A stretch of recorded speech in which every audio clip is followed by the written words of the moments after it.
You are listening to the Unleashed and Aligned podcast, where we strip away the noise, unleash our truth, and align with our highest self. I'm your host, Felicia Dom, certified life coach, Reiki practitioner, and chakra guide, here to help women find deep love and interconnection within themselves. This podcast is here to increase awareness, inspire your journey, and educate you as you reclaim your energy and rise fully into who you are. Check the show notes for links to my healing circle, coaching, and more ways to work with me. Now, let's dive into today's episode. Welcome back to the Unleashed and Aligned podcast. I'm here with Lena Suarez Angelino.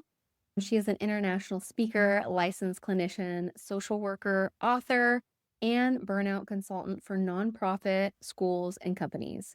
Lena can provide services in both English and Spanish, both in person or online. The founder of Light Collective & Co., a place where you can holistically and effectively heal from burnout and begin your journey.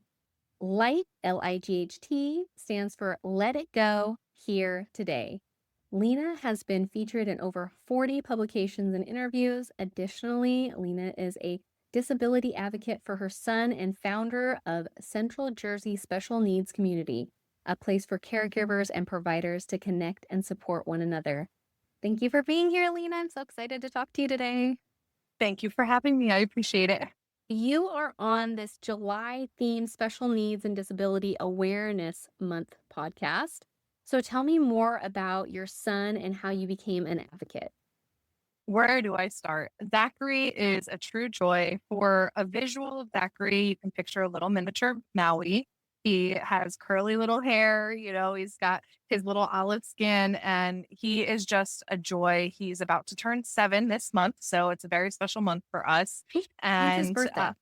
July 26th. I'm the 12th. Oh my gosh, that is the same birthday as my fiance. He is a Leo, like me Yes. too. Yes. Yes, I love my Leos. And listen, this is a Leo who is starting to find his voice, but he loves happy birthday. He loves jingle bells. He loves all the attention all the time. We are now an ambassador for one of our local hospitals, and you can't tell us anything. Like, we've had VIP days and tours at Costco and at other places. And it's just been so amazing to see in just the first few years of his life, the impact that he has created. He's the reason why I founded Central Jersey Special Needs Community. I used to say that you don't choose the helping profession, the helping profession chooses you. So I was already a social worker and a helping person in the helping professions way before Zachary was even born.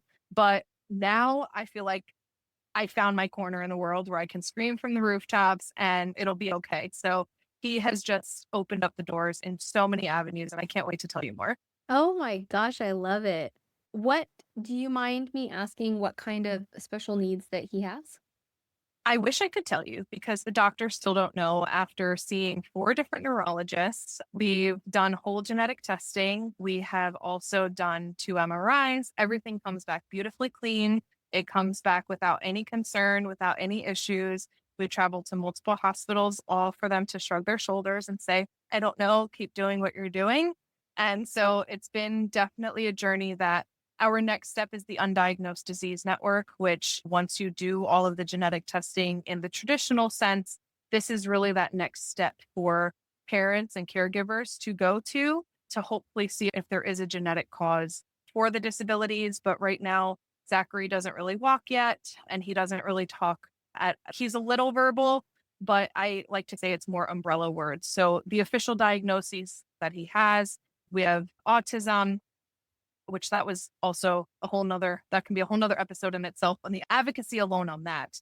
Each part of his journey can be a different episode of advocacy. It feels he has autism, he has the intellectual developmental delay diagnosis, severe, and cerebral palsy, and a congenital exotropia, which is a vision impairment. Wow. As a disability advocate for your son, what has been some of the most unexpected lessons or gifts that this journey has brought into your life? To appreciate the little things. You could drop something and he just immediately cracks up. He doesn't even let you have a millisecond to be frustrated. People are so drawn and attracted to his energy that it is so beautiful. And I was already, and his dad too, we're still together, and we're both pretty spiritual people to begin with. And just like that law of attraction and alignment. And so this just feels like it just amplifies it 10 times. And he has brought so much impact to providers, to caregivers, to the community. We've been able to impact in so many different public spaces in our town. So it has really been so heartwarming. And I never would have imagined that I would be raising a child to that has such a great impact. Wow, that's so amazing. What are some common misconceptions you've encountered about children with special needs, and how do you respond to those beliefs when they come up, either in public or in a professional space?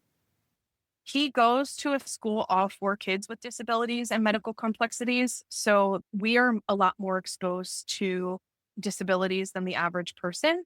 Prior to this, I wasn't accustomed to students getting dropped off in medical beds and medical transports. We now have friends that have trachs, which is, it belongs in their throat. We also have friends that were still in diapers. We personally are still in diapers as well. So again, we've had to advocate for those too. My eyes are so much more open now to how many kids are being born with disabilities or developing disabilities for one reason or another, whether it's because of, especially when it comes to autism, right? I think there's that debate of, is it just that we have more education and assessment for it? Why is that prevalence increasing, right? Why is the increase in it? Is it really increasing, or do we just have more better developed tools?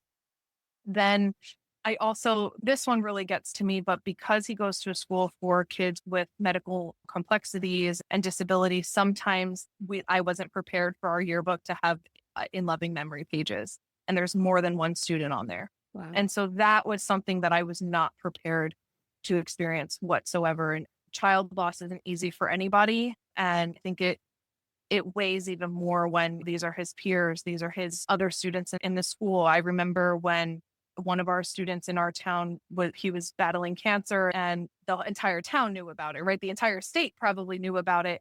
It happens so frequently, unfortunately, that it just feels, they honor the students, right? But the whole town doesn't know maybe where the student actually lives, but it definitely took me back and caught me by surprise that I was these are real problems in the world, not whether you could get a blowout or a nail appointment at the time you wanted, or it really puts things into perspective. And it goes back to what Zach has taught us of not sweating the small stuff.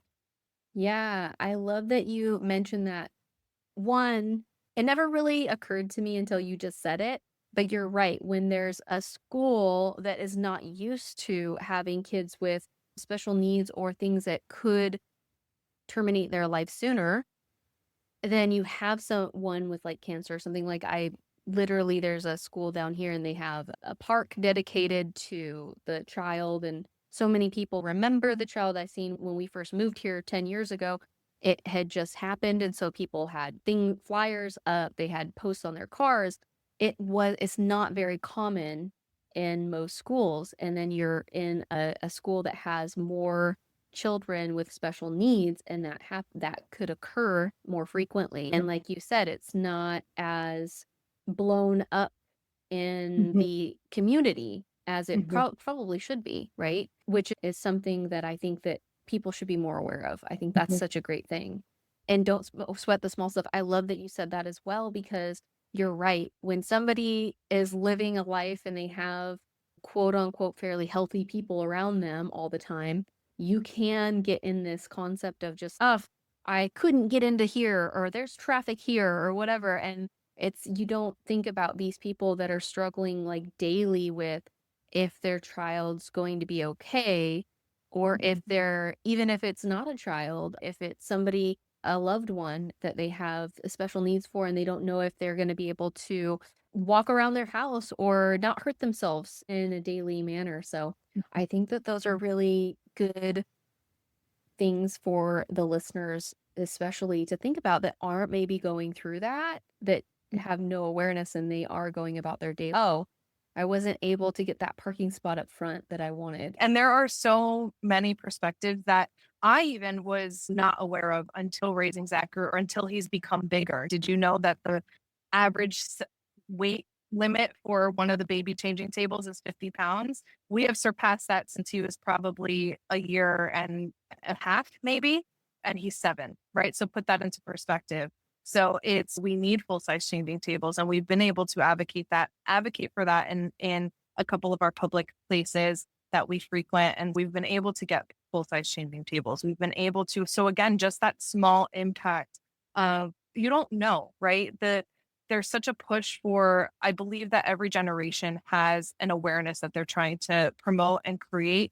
And I think this generation of caregivers raising children with disabilities, we are advocating for more of those inclusive spaces. So I think we finally have gotten, schools can still continue to improve, and the insurance can also certainly improve and become a lot more empathetic to our situations. However, they've already come so far from where they were initially. Parents in, probably, don't quote me on the year, but 50s, 60s, 70s, it was just acknowledgement of that my child does have a disability. Please do not lock them up into an institution. And it's there, every generation has their battle and has their focus, but I really am excited to see us have more inclusivity at parks, in aquatic centers, in just a variety of places, right? Going to the beach. How many more beach access, wheelchair access things are you starting to notice? Yeah. And so all of that comes with advocacy. And so there are so many things that we are advocating for. Yeah, I can imagine. And I like that you mentioned that too, of the generation, and like the awareness just keeps growing more. There probably is, there's more of a population now too, but there probably is a higher statistic of people with disabilities. But also, I don't think that when we had like the medical knowledge that we do now, or even probably the growth of facilities that will take people and the insurance and all that. And because there was limits on things like wheelchair access and things like that, that people probably just didn't even show up. They didn't say anything. They just did what they had to do at that time. And there is more people speaking up and speaking out, which I think is amazing. So, how do you balance being a clinician and a mother when navigating systems like schools, healthcare, or therapy for your child? And being both that social worker and mom, do you find it hard to juggle what you know professionally with what you know or feel personally when it comes to getting your son the care and support he needs? This is such a beautiful question. And thank you for asking it, because it really has been a tough balance to find. And I think I will always try and find that balance. And so for the first 5 years of his life, I was trying to come from what I thought would be a different perspective of, I know that the helping professions in the healthcare field, we are overworked and underpaid. Why? Because I am in that field. Yeah. So I was trying to take a different approach, but it didn't get him any further to get access to resources. It didn't get him any further in getting a diagnosis or creating the, not even the change that I wanted to see, but getting the answers, getting the support that we were looking for.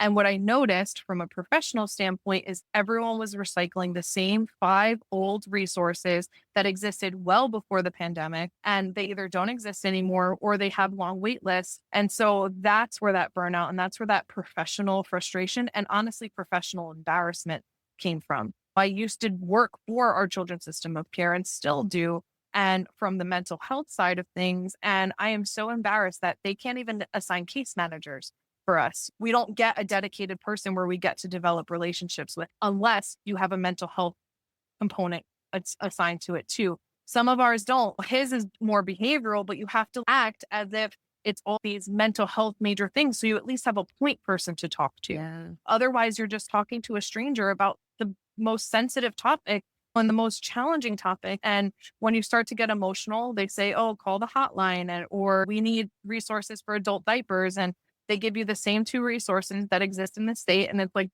that's it. When I've had to get loud. And so starting at year 6, I started to get loud. And now guess what? He's about to get an in-home therapist that is actually qualified to work with disabilities, even though we've been on a wait list for a year.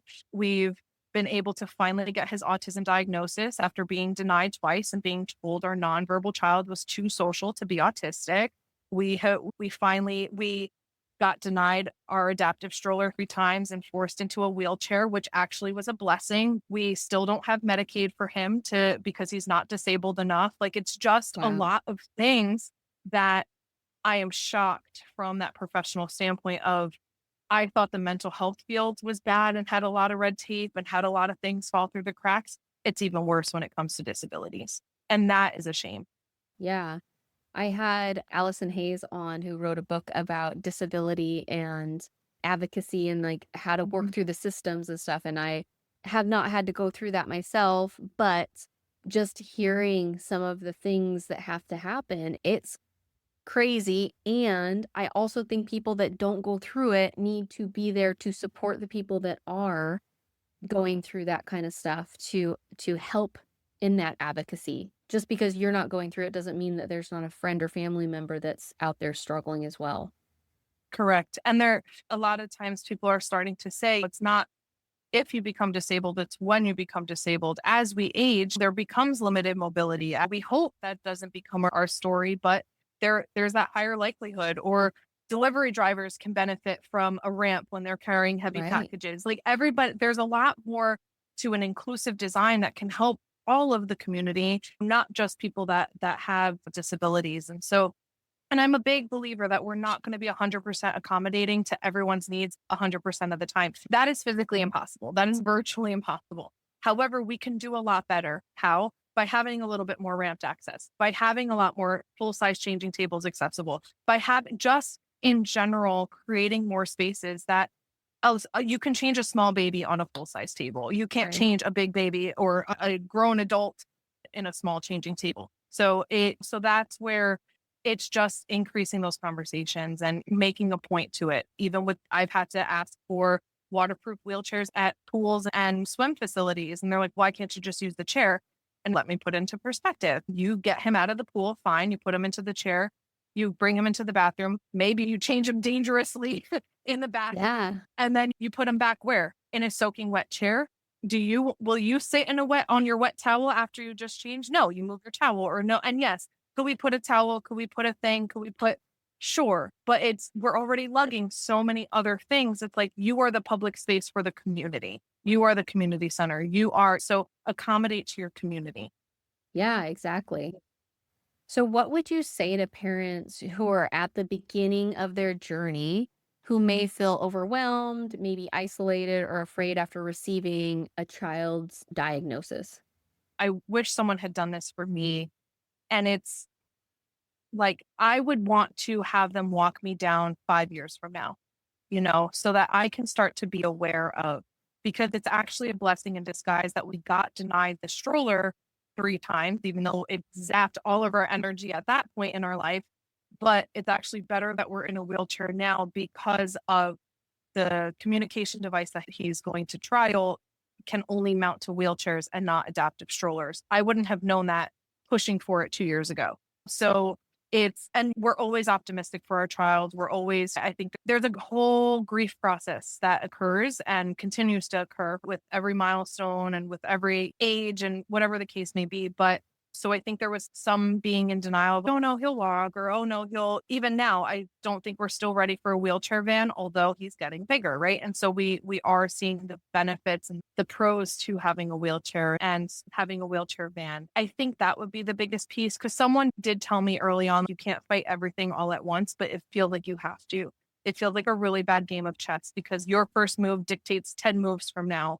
But you don't know all the other moves in between. But I think really being open to that support and being okay with, maybe it's not your family that is your support system. Maybe it is other special needs parents. Maybe it is other providers that actually care. And once you establish your treatment team, it's okay to say no. It's okay to speak up and say that I'm not happy with these services. I am not, and looking elsewhere and getting on as many wait lists as possible. And even though the wait lists are exhausting, they do come up quickly, but it feels like it's crunch time, because they always say the first couple of years of their life are vital and they're the most crucial. And blah, blah. So you're telling me to slow down and take things one at a time, but then also this is the most important time in the smallest window possible. So it's like, how do you find that balance? And just trying to prioritize. Yes, everything feels important, and yes, everything feels, but like, for us, his mobility is most important. Then comes speech. then comes his ability to not use a diaper anymore. Will we ever get to any of those? Not sure.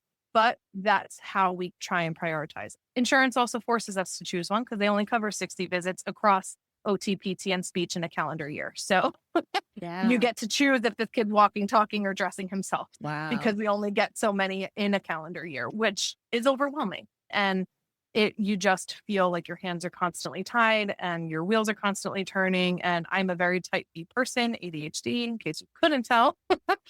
And so you definitely have to be organized. I think organization will be a superpower and necessity when it comes to your child. So the more organized you can be from the start, the easier your life will be.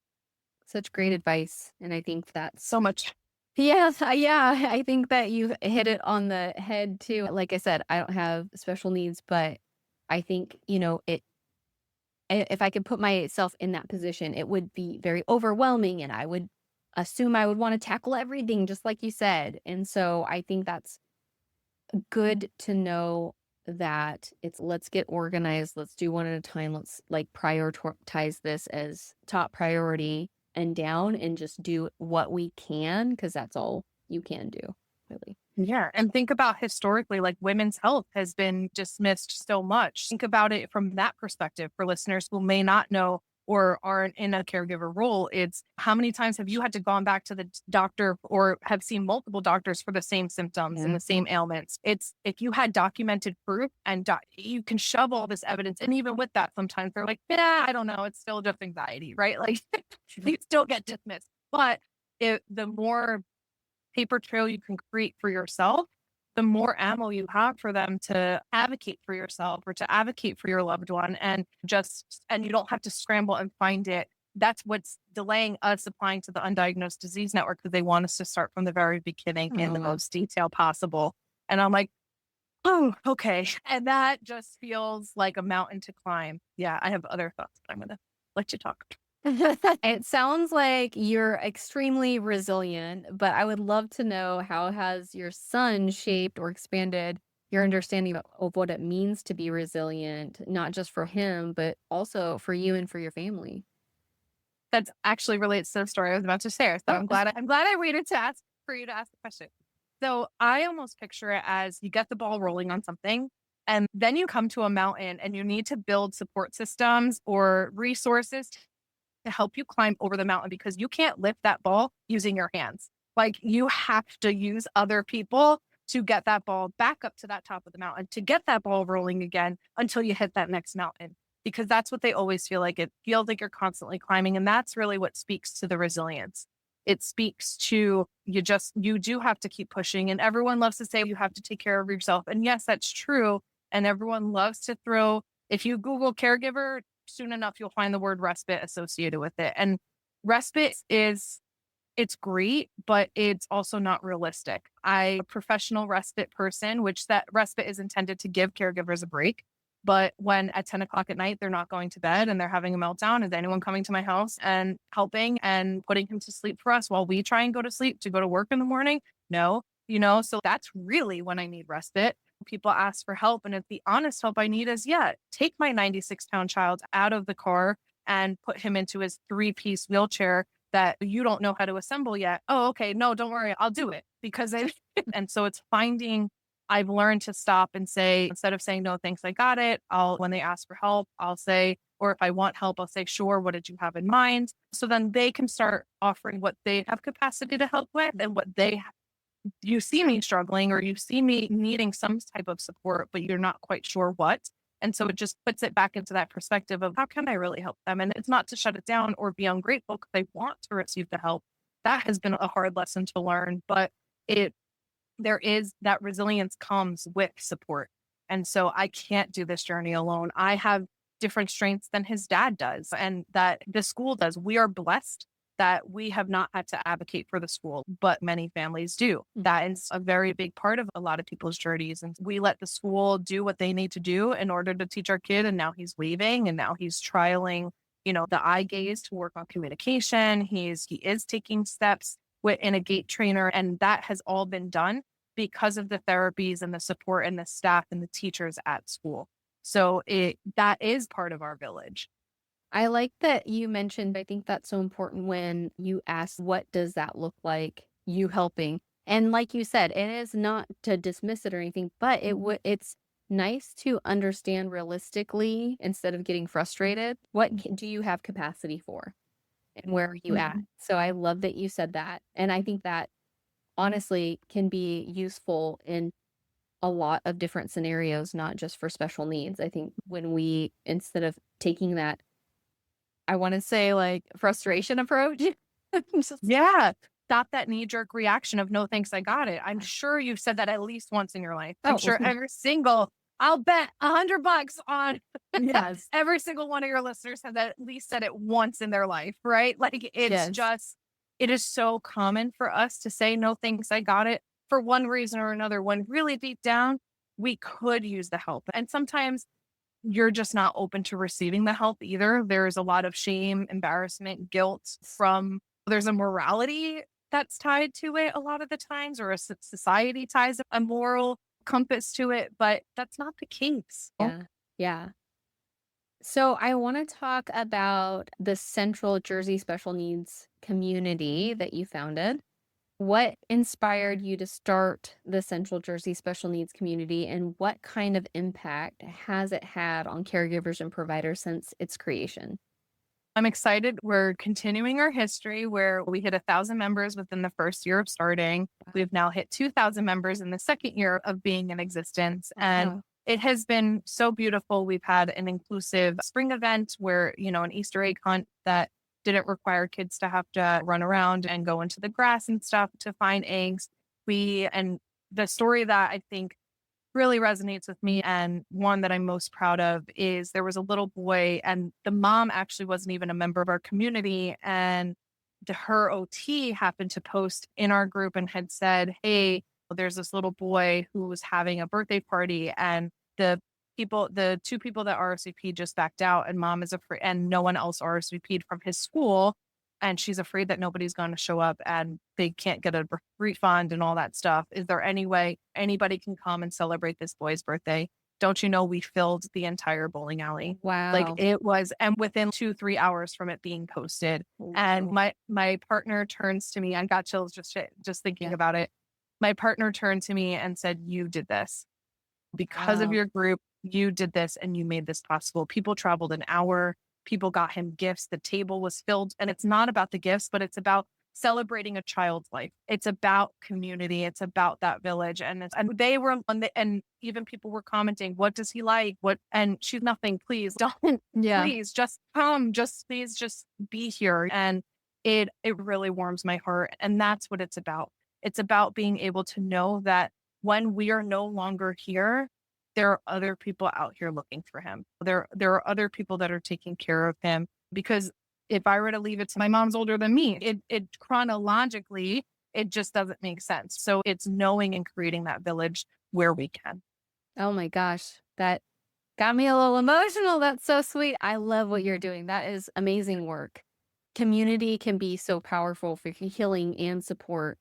What makes your community unique, and what kind of connection are people finding there that they aren't feeling elsewhere, which you gave us a little glimpse of that, but what else does this community provide? I think when I had first formed like Collective and Co, and I was doing a lot of like business coaching and consulting, everyone was, and I wanted to consult on burnout, and I still do.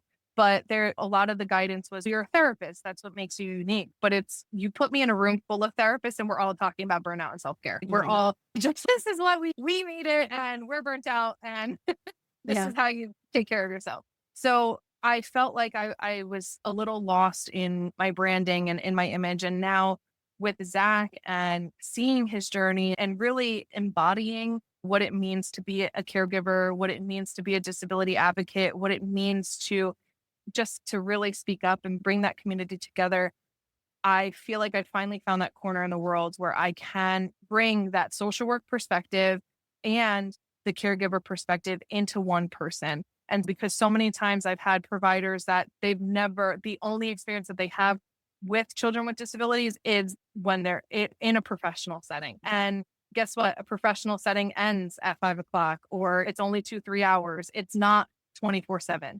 So Yeah. it's being able to really empathize and validate, because I'll share, oh, my son's nonverbal and he doesn't walk yet. And they're like, oh, I understand. I have a child with autism that doesn't speak. And it's, yeah, but they walk, right? Like it's just a different, it's not to say that I don't want to invalidate their experience, but it feels like a slap in the face because our biggest concern is the mobility issue. There's inclusive play spaces that everyone is so excited to go to because there's trampolines and there's mats on the floor and it's foam pits. And guess what? I asked if you can bring them in with the wheelchair, if I bought wheelchair covers so that we didn't dirty the mats. And they said, we're afraid that they're going to dent or rip. So guess what? An inclusive space is not so inclusive after all. And that's what hurts. So when you get that from that professional side, and so I'm so adamant about the spaces that I host, the events that I host have a lot more effort for inclusivity than not.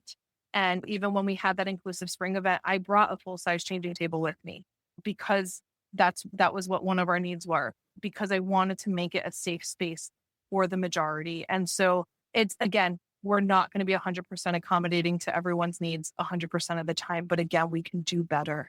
And so that's where I think that our community really makes a difference in, we're not just a parent group or a caregiver group. We're not just a group for providers to promote at their services and mooch off of us. I have so many bigger plans, visions, and goals for the group. But again, with time, I always said if I had a superpower, it would be to freeze time.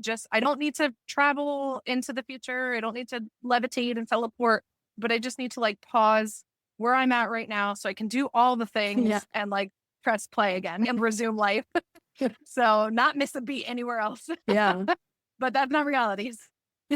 So do you have like monthly events that happen? That's the goal. And it's one of those things that like I always have those intentions, and then I'm not the best planner, again, type B. So that's where I have to learn to ask for help more and ask for support in delegating and developing community events. I do host a monthly caregiver support circle in person in one of our counties, but I'm hoping to go to a couple different counties and start hosting those just to build a little bit more familiarity within their own community, and that's local to them, so that they can do local park meetups and have different play spaces that they can visit and turn to, and just creating those familiar faces. We just recently came back from Disney World and it was just so beautiful. Of course, we befriended three to four families with disabilities, and we're just magnet. Yeah. Once you open yourself, and we are okay to be that strongest magnet that attracts. And that's where that law of attraction comes back into play. That's where the alignment comes back into play, is that we're okay to be, naturally, he is very okay with it as a Leo, to be the center of attention, to be the reason that people are drawn. Where a lot of the times we went to a special needs prom, we were the only person in a wheelchair and we had to get escorted throughout the entire venue to gain access into where the party was being held. And in the back of my mind, I was like, wow, this is going to be inconvenient to do this all day. Oh, just kidding. We're the only family. So it's like, we're still even one of the first catalysts to create accessibility for when it comes to mobility. Yeah. But all of our friends are in wheelchairs. It's just such a different world because of the school that we're in. All of our friends and all of our peers have a lot of mobility challenges. So that is our world. Yeah. So it's not until, and I never really paid mind to it. It's not because I didn't care, but it just wasn't in my face every day. I would hold the door open for somebody or ask if they needed assistance. And then there's stigma and pros and cons about that too. So it's a darned if you do, darned if you don't. I absolutely love what you're doing with your community. Is there a way people can reach out and support like events and things like that? Right now, we are on Facebook. I do have hopes and plans to grow. And even if you're not in New Jersey, feel free to join and just be a part of our story and be a part of the resource network. And you can just even leave in the notes do you live in Jersey? And you can just say, no, I found you on Felicia's podcast, however you want to share. But I do have hopes in the near future to build out a separate community dedicated to caregivers. We also always have an ongoing fundraiser, because guess what? Our insurance doesn't cover diapers. Our insurance denied us for a bath chair because it's a comfort and convenience item. So we're always having this ongoing fundraiser specific to Zachary. So I don't want to confuse that to your listeners. If there's ever any fundraising opportunities specific to events for Central Jersey, they'll be shared in our group, and we'll have mailing lists and things like that. Awesome. Awesome. Yeah. So, for any of the listeners that might want to create a similar support network in their own maybe town or region, what advice would you give them to? Start on Facebook. I think that's where a lot of caregivers still hang out there, and that's where a lot of the resource pages already exist. There really isn't a another big platform that also offers group community the way Facebook does. Yeah. So that I think would be the first place to start.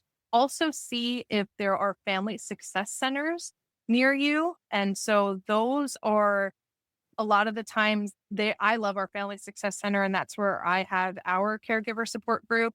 They are usually free to the community and they're not income based. A lot of these services tend to be income based. And so that's also again discouraging for caregivers because if they make too much, or I feel like you can never make too much Right. in the world, and especially as a child with disabilities. But then you don't qualify for a lot of programs and services. So it's very easy to feel discouraged, or it's the aging out, right? And connect with your local family success center. They're going to be at least one of your first steps to finding more community events and resources, or you may be now on their radar where they're inclined to and want to develop a program or an event for you or with you. Awesome. It's been such a pleasure, Alina. I absolutely love what you're doing within the community. I love how you're advocating. I think it's very admirable and it's so needed for somebody to be advocating for all of these things that are not on top of mind for everybody, but within the community, there are people that really need it. And sometimes they Mhm. don't always speak up for themselves. So I think that's such an amazing thing that you do. And thank you so much for being on the podcast. Thank you for having me, and thank you for listening to our story. If you enjoyed this podcast, please make sure to like, subscribe, and leave a review so that we can connect with more people to develop our mind, body, and spirit.